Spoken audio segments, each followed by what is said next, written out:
Happy Monday out there, Team 42. It's your skipper here, Darius Dale, to present our macro minute for Monday, November 18th, 2024. Hope everyone had a great weekend. So, as always, we'll start with the executive summary from today's leadoff morning note. If you would like to review the analysis supporting these conclusions, as well as what specific changes you need to make in your portfolio to remain on the right side of market risk, you need to be a client of 42 Macro. So, today's key macro question is, how will asset markets perform in a relatively quiet week? Our answers are outside of NVIDIA earnings on Wednesday, Japan CPI on Thursday, and forward guidance for Christine Lagarde on Wednesday, there's not much that investors need to hedge this week.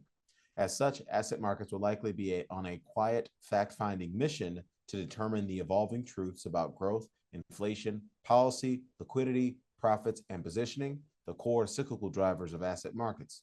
If you lack access to systematic processes that will help you to quickly determine and reposition for what is more or less true about those cycles in real time, then you're going to consistently be on the wrong side of trades of the more informed investors that do.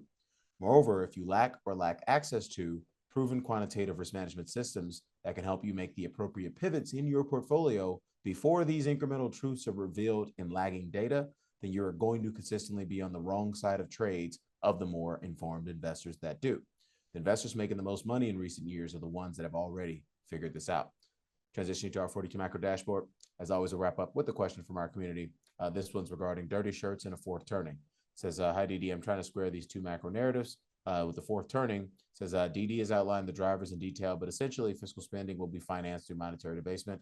Bonds will underperform relative to harder assets and equities. This is largely a global phenomenon with each country at a different stage in the process. That's all correct. There's more to it, but that is all correct.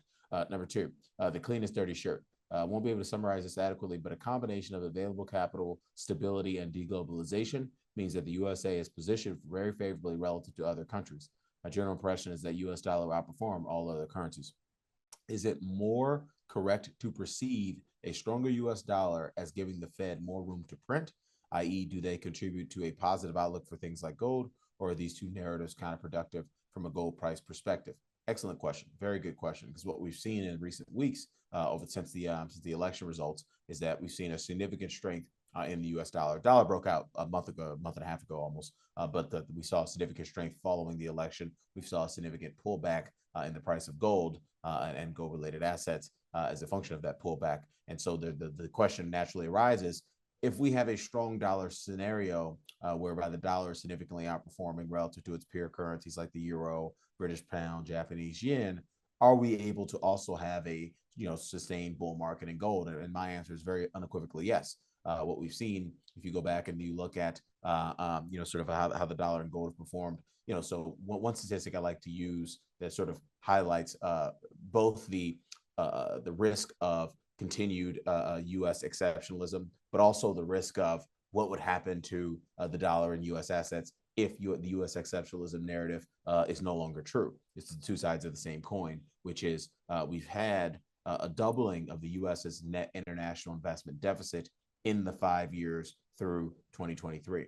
We went from essentially a net international investment deficit of about $10 trillion in 2018 to minus $20 trillion in 2023. And that's obviously that number's likely to be continuing to go higher even this year. We won't get that data until I want to say March of next year. But anyway, so we basically have this gigantic inflow of capital, doubling our net international investment deficit again in the 5 years through 2023. And so we have this gigantic inflow of capital that's sort of being dammed off. There's like a dam that's preventing the capital from exiting the U.S. because of the U.S. exceptionalism narrative. And that's something that may persist over an extended period of time. If you look at some of the pro-growth fiscal policies that are likely to be implemented as a function of the Trump administration. Again, these are deficit finance pro-growth policies. I want to be very clear about that. And ultimately, the Fed's response to the likely additional several $1 trillion worth of debt relative to the baseline, that the Fed's response to that, in our view, is probably going to be monetary debasement,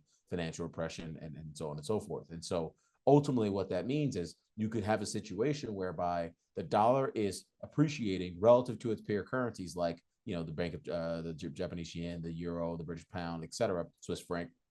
But you could also have the dollar depreciating and being devalued relative to the price of gold. And that's exactly what we've seen throughout this period, this 5 year period, where the U.S. the U.S. net or national investment deficit has doubled. Since 2018, the dollar is up around 38%.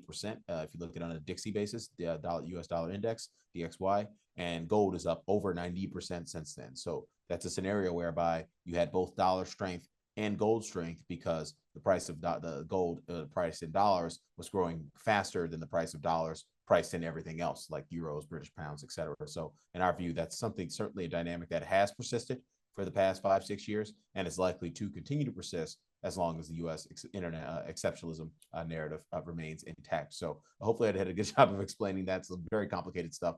We talk about all this stuff every month in our macro scouting report and then every week in our macro and our around the horn presentation. So this is just sort of a summary of a lot of the sort of data-driven dynamics that we've been highlighting in our research for over a year now in the context of our fourth turning analysis. So if you haven't reviewed that analysis and you're trying to make and save money in asset markets in the middle of this fourth turning, and you have not reviewed our investing during a fourth turning analysis, you are doing yourself and or your clients a grave disservice. I really don't think you're being very prudent as an investor by continuing to invest without paying the $100 it takes to access that information.